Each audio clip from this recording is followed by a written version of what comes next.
Thomas the tank engine wouldn't stop being a nuisance.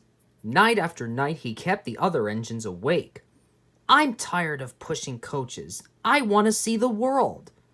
The other engines didn't take much notice, for Thomas was a little engine with a long tongue.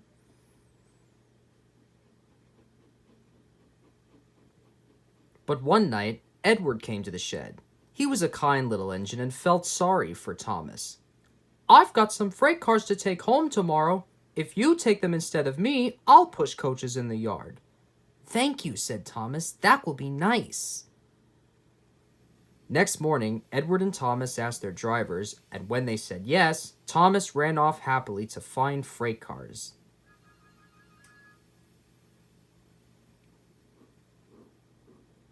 Now, the freight cars are silly and noisy. They talk a lot and don't attend to what they are doing. And I'm sorry to say, they play tricks on an engine who was not used to them. Edward knew all about freight cars. He warned Thomas to be careful, but Thomas was too excited to listen.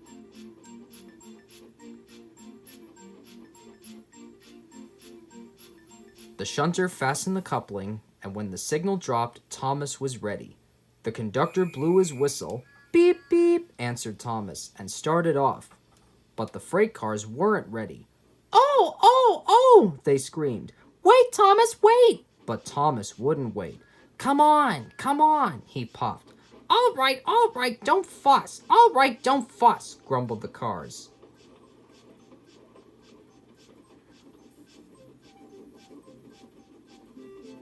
Thomas began going faster and faster.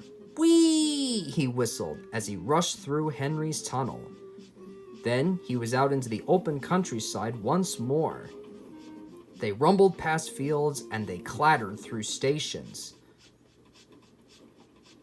"Hurry, hurry," called Thomas. He was feeling very proud of himself, but the cars grew crosser and crosser. At last, Thomas slowed down as he came to Gordon's Hill.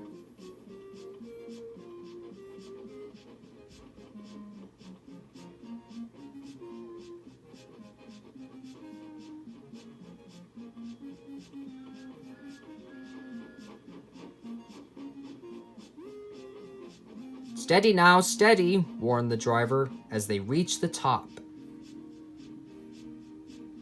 He began to put on the brakes. We're stopping," called Thomas. No," answered the cars, bumping into each other. Go on." Before the driver could stop them, they had pushed Thomas down the hill and were rattling and laughing behind him. Poor Thomas tried hard to stop them from making him go too fast. Stop pushing, he hissed, but the cars took no notice. Go on, they giggled in their silly way. There's the station. Oh dear, what shall I do? Cried Thomas. They rattled straight through and swerved into the goods yard. Thomas shut his eyes. I must stop. When he opened his eyes, he saw he had stopped just in front of the buffers. There watching him was Sir Topham Hatt. What are you doing here, Thomas? He asked.